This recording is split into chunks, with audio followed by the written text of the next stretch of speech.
Labdien visiem, labdien klātesošie, labdien skatītāji, kas vēl ir izturējuši. Jā, tas tiešām mums ir jubilejas gads, un tā varētu nosaukt, tāda balīta gan jau, ka būs kaut kāda jāsarīko, tikai varbūt zinātniskā formātā. Tieši sanāk, ka šis ir, teiksim, pirms 10 gadiem, 14. gadā mēris pirmoreiz tika konstatēts Baltijā, sākumā Lietuvā, tad Polijā, un tad pēc pusgada pārtraukuma jūnija beigās arī Latvijā. Un šī starpposms starp Latviju un Lietuvu bija diezgan ilgs, un Lietuvā tie dati, kas tajā brīdī bija, viņi patiesībā tas dati liecināja par to, ka mēris ir pazudis, un tāpēc tas ļoti daudz ko mulsināja arī gan mūs, gan jūs, medniekus, par to, kā tad īsti tas varētu būt, un nebija daudz kas skaidrs. Bet es tā kā tas ir jubilejas gada prezentācija, tad varbūt tie slaidi būs vairāk tādi retrospektīvi, bet beigās ar tādu zināmu piedāvājumu vai mūsu redzējumu par risinājumu. Jā, tās 14. gada prognozes bija tādas, ka faktiski slimība būs ļoti ātri ienāks, ļoti ātri izplatīsies, un tā visa rezultātā tādiem likumdošanas ierobežojumiem dažādiem būtībā Latvijas cūkopības nozara būtībā beigs pastāvēt, jo dažādi ierobežojumi tirdzniecībai un tā tālāk faktiski pielika šo punktu. Bet šie divi apgalvojumi faktiski neatbild patiesībai. Cūkopības nozara diezgan ātri pielāgojās gan biodrošības pasākumu ziņā, gan arī tika pielāgoti samērā strauji argumentēti arī šie likumdošanas prasības, un, kā mēs redzam, faktiski cūkopības nozara šobrīd dzīvo, un ne tikai izdzīvo, bet arī dzīvo. Protams, ir dažādi faktori, kā barības cenas un energoresursu cenas, kas ir daudz lielāks izaicinājums nekā Āfrikas cūkumērs. Un otra lieta, ka slimība ātri izplatīsies, tā arī neatbilst patiesībai. Faktiski, ja mēs redzam šobrīd, tad slimība izplatās ļoti lēni, un pēc šī brīža arī zinātniski oficiālajiem datiem tas vidējais ātrums gadā, ko slimība izplatās meža cūku populācijā, tie ir kaut kādi 9 līdz 15 km, tā kā tas ir ļoti, ļoti lēni. Bet taču tās lietas, kur mēs tā kā nekļūdījāmies, un tikai mēs, bet arī kolēģi no citām valstīm par to, kad mēris ir ļoti ātrs cūku iznīcinātājs, tad faktiski 100% dzīvnieki iet bojā 2 nedēļu laikā. Jāsaka šajā ziņā, ka jau iepriekšēji runātāji pieskārās pie postījuma mazināšanas, tad mēris šādā kontekstā ir ļoti efektīvs postījuma samazinātājs, bet, diemžēl, es domāju, ka par to nepriecājās ne lauksaimnieki, visticamāk lauksaimnieki, jo viņiem ietekmē arī bieži vien lauksaimnieki ir tie paši, kas cūku audzētāji, bieži vien tie paši lauksaimnieki arī mednieki, līdz ar to, ja cūkopības nozari faktiski mēris ir skāris, bet viņi ir pielāgojusies un spēja izdzīvot, tad medību nozari mēris ir ietekmējis ļoti, ļoti būtiski. Un faktiski tas, ko mēs redzam, tad tiešām viens no efektīvākiem apkarošanas pasākumiem ir populācijas samazināšana.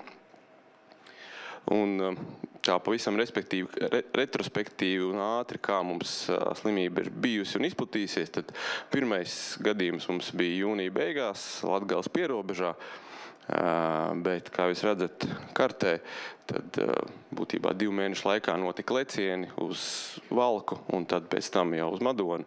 Un kopš šī brīža, teiksim, tā slimība tāda samērā raiti, bet ne ļoti lielos tempos, tā kā mēs to prognozējam, turpina izplatījās pa visu Latviju. Un jūs redzat kartes ar ik pa izlaistam 1 gadam, faktiski jau pēc 2 medību sezonām, 16. un 17. gadā, slimība bija konstatēta jau Ziemeļkurzemē, un 19. un 20.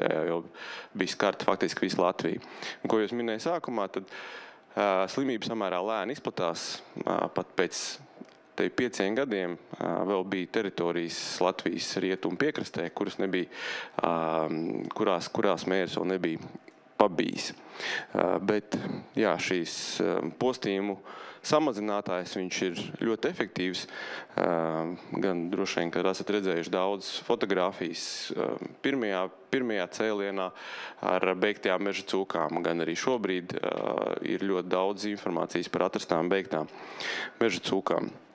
Tāpēc tiešām populācija tas ietekmē ļoti, ļoti būtiski un ietekmē arī, varētu teikt, pašvaldības, kurām saskaņā ar veterināru medicīnas likumu ir uzdots pienākums savākt un iznīcināt beigtos bezsaimnieka dzīvniekus un attiecīgi, lai palīdzētu vai samazinātu šo finansiālo pašvaldības slogu, tāpēc ir PVD noslēdzis vienošanos ar pašvaldību savienību.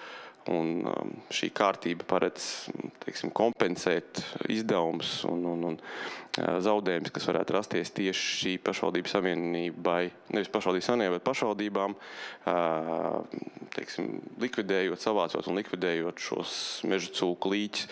Un no mūsu pieredzes, ko mēs esam redzējuši, tad visefektīvākais tas pasākums notiek un visātrākais un visefektīvākais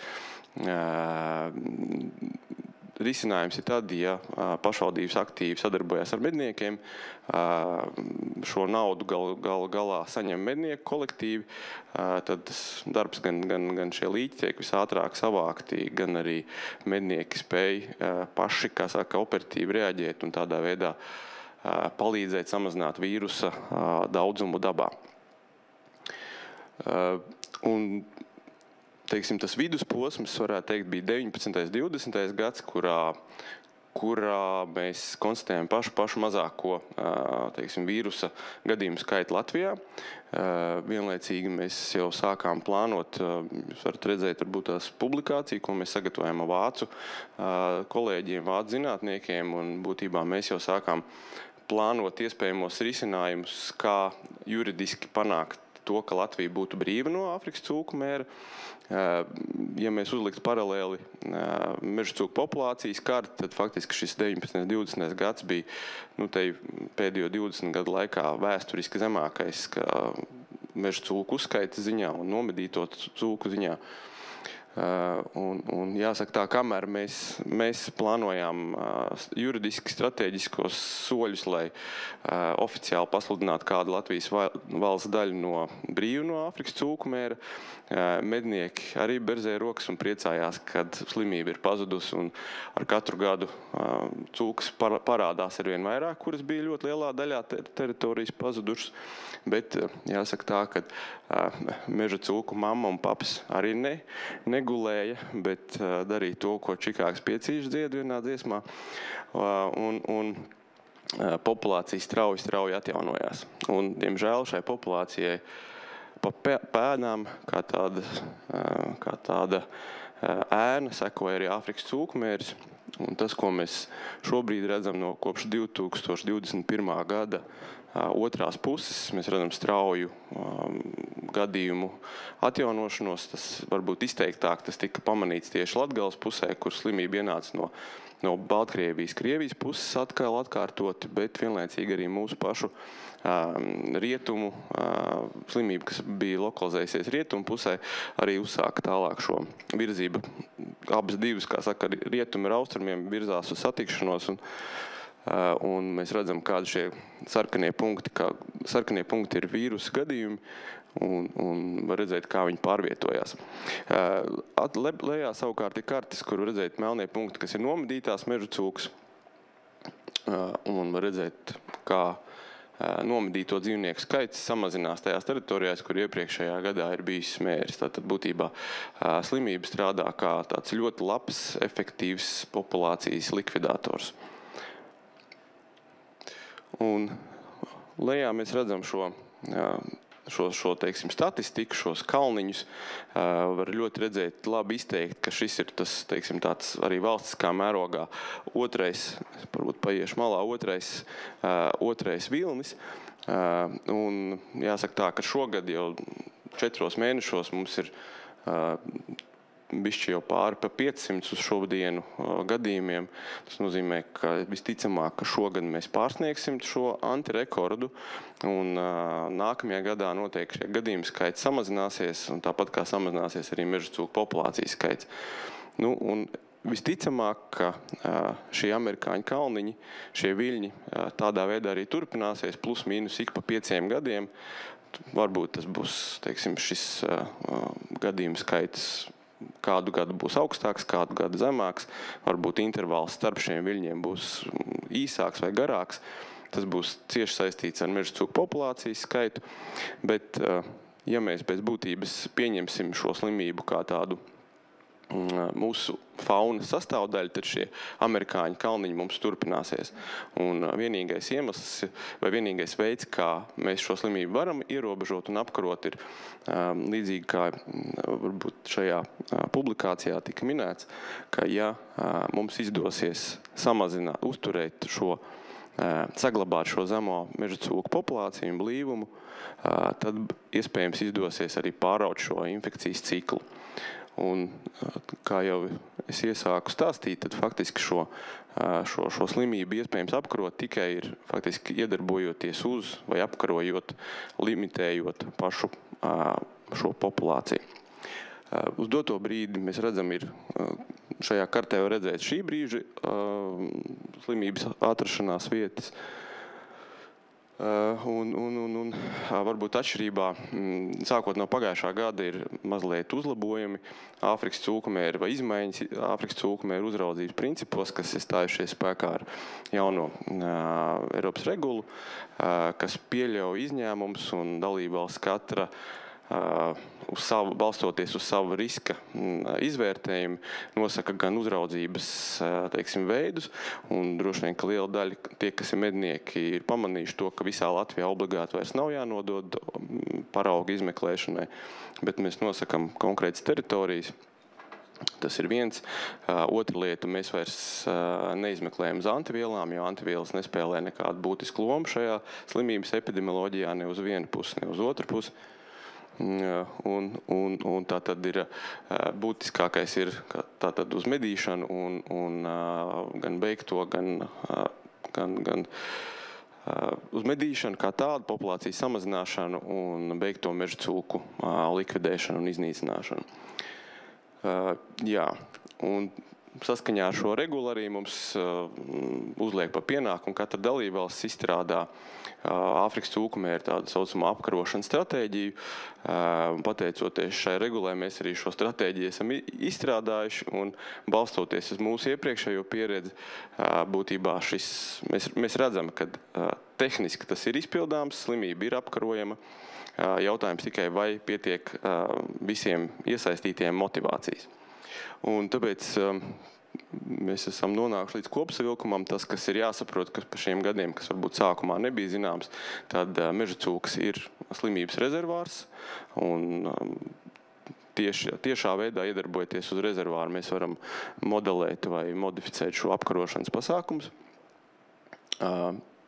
Iegūtie dati, būtībā šos iepriekšējos 10 gados mums ir izmeklētas vairāk kā 150 000 mežacūkus. Un šie dati faktiski ir tie, kas ir ļāvuši gan mums, gan arī pāriem Eiropas kolēģiem ļoti detalizēti analizēt slimības uzvedību un arī faktiski pateicoties šiem datiem. Un mūsu iniciatīvai šie grozījumi šajā regulā ir tapuši, ka pateicoties, kuram mēs nemeklējam antivielas, pateicoties tam, ka mums nav jāmeklē pilnīgi visās teritorijās Āfrikas šie izmeklējumi un nav jānodot paraugu, kas tādā veidā atvieglo gan valsts budžetu, gan arī medniekiem šo laiku, ko jāuzglabā medījums. Antivielas, diemžēl, nepasargā un varbūt arī šajā gadījumā par laimi nepasargā. Līdz ar to, ja mednieki bieži vien maldīgi skatoties rezultātus un ieraugot antivielas, domā, ka tas ir kaut kāds cerības stariņš, tad ne, diemžēl antivielas būtībā nenodrošina imunitāti un atkārtoti saskaroties dzīvniekam ar vīrusu, dzīvnieks iet bojā. Vēl viena lieta. Diemžēl, vai par laimi atkal vīruss nav mainījies, viņš joprojām ir tāds pats, viņš ir joprojām nāvējošs, ir un būs nāvējošs mežacūkām un mežacūks ies bojā. Un ir viena lieta, kas saucās par vakcīnu. Tiešām mēs visi šo vakcīnu gaidām, bet viņa nebūs tik drīz, kā mēs varbūt gribētu. Ir panāks ļoti liels progress šajā vakcīnas izstrādē, bet es domāju, ka mēs varētu likt derības, tie būs šajā nākamajā 10 gadē vai pēc tam, bet tuvāko dažu gadu laikā noteikti šis progress varētu šī vakcīna nonākt līdz kaut kādai rūpnieciskai ražošanai, bet tas nebūs tik ātri. Un visticamāk, ja mēs gaidīsim tikai uz vakcīnu, tad mēs uz pašiem amerikāņu kalniņiem brauksim vēl vismaz gadus 10, līdz tā vakcīna varētu parādīties. Un slimības apkarošana ir patiešām iespējama. Un to mēs redzam gan pēc mūsu datiem, kas bija 19. un 20. gadā, gan mēs redzam pēc Čehijas un Beļģijas datiem, faktiski bez vakcīnas, bet ar mērķtiecīgu dzīvnieku populācijas ierobežošanu teju līdz nulei šo slimību var apkarot. Un tas, protams, ir milzīgs darbs. Un noslēgumā es gribētu izmantot tādu iespēju salīdzināt Āfrikas cūkumēra apkarošanu ar tādu latviešu tautai nozīmīgu notikumu kā dziesmu svētkiem, kur 4 gadus cilvēki gatavojās šim notikumam. Visi reģioni 2 vai cik tur reizes nedēļā brauc uz koru mēģinājumiem, uz dejošanu, vispārējo. Un tur ir iesaistīti valsts, pašvaldības, vietējie skola autobusu ved dejotājs, dziedātājs uz visu kaut kurieni. Tad faktiski Āfrikas cūkumēra apkarošana ir kaut kas ļoti, ļoti līdzīgs. Jo bez šādas, teiksim, kā lai to nosauc, tādas līdzdalības, bez valsts institūciju, pašvaldību, mednieku, būtībā, principā, Āfrikas cūkumēra apkarošanai iesaistīti, gribētu teikt, ka teju lielākā daļa sabiedrības, mežstrādes un visu pārējo. Un tikai tad, ja visi ir motivēti uz rezultātu, mēs šo rezultātu varam sasniegt. Tā kā jā, tas ir viss no manis. Paldies par uzmanību.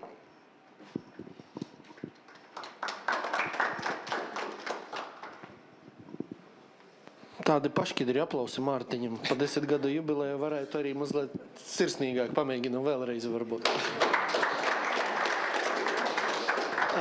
Jā, jautājumi viens, es redzu, bija. Jā, varbūt ne tik daudz jautājums.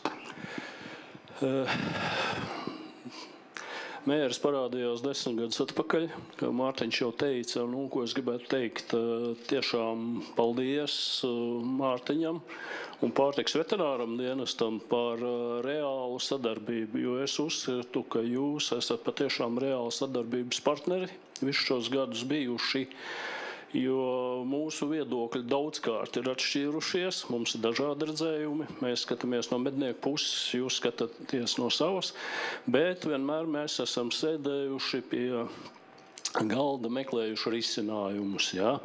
Un arī lielākajā daļā gadījumu šo risinājumu esam atraduši. Un šobrīd ir izkristalizējušies tie momenti, kas varbūt šobrīd Mārtiņš varēs pēc tam savu viedokli pateikt, kā viņš to redz. Jo viens no redzējumiem tātad mēs redzam, ka ir jāmaina piebarošanas noteikumi, jo ir veidojušās daudzkārt domstarpības starp medniekiem, kontrolētājiem un par ko?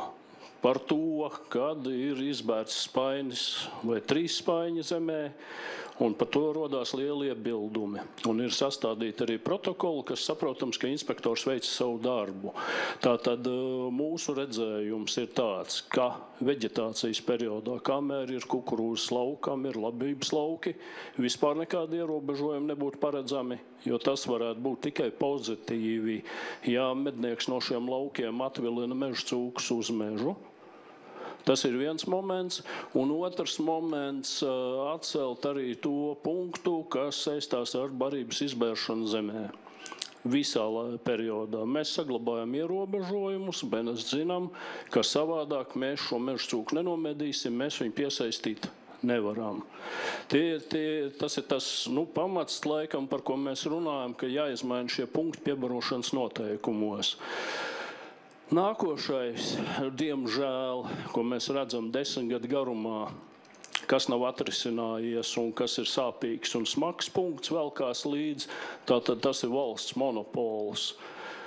Un, teiksim, laikam neieinteresētība dziļa, un tas ir konkrēti runa par bioru, jo joprojām ir pietiekoši sarežģīti medniekiem šīs analīzes nodot, un daudzkārt tas saistās ar problēmu. Es saprotu, ka arī savi risinājumi tiek meklēti, it kā ir, varbūt Mārtiņ, tu viņus arī varētu pastāstīt. Viens no pēdējiem punktiem, kas man tagad uz momentu nāk prātā, tas ir acīm redzot mums atkal ekspertu grupā jārunā, ir konkrēti jāpārskata infrastruktūras noteikumi, kas saistās ar valsts mežiem, jo šobrīd daudz viet izvietot barotos piebarošanas vietas, pievilināšanas vietas. Atbilstoši šiem noteikumiem vairs nav iespējams.